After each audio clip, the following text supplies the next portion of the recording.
I'm coming. Trying something new. Trying what?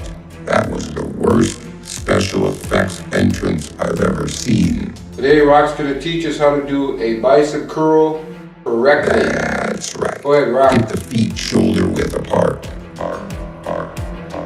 Bend the knees slightly. Flex the legs and the glutes. Pull that belly button in and keep the core tight.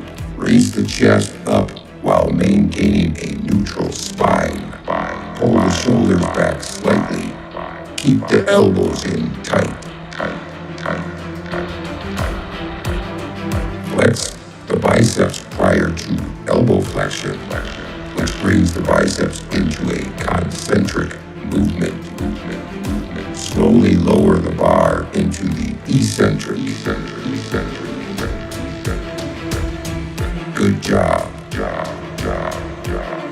Next time, no special effects, Jesse. It's a noise.